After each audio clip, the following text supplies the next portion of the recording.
Šią progą norėčiau su jumis pakalbėti apie vyrų erekcijos sutrikimus. Apie 70% vyrų nuo 55 iki 75 metų amžiaus turi vienokio ar kitokio erekcijos sutrikimų. Didžioji dalis šių sutrikimų kyla dėl kraujagyslinių problemų. Noriu pasakyti, kad yra puikus būdas šiems sutrikimams gydyti. Pagal Europos urologų asociacijos rekomendacijas, vienas iš moderniausių gydymo būdų ir efektyviausių gydymo būdų yra lininė smūgio bulkos terapija. Mes savo klinikoje turime puikų aparatą Renova, kuris įrodė savo veiksmingumą daugelį klinikinių tyrimų.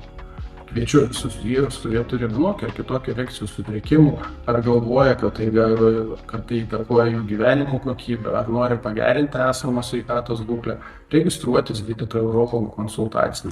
Nes ankstyva ligos diagnostika ir laiku pritaikytas gydymas duoda žymiai geresnius gydymo rezultatus.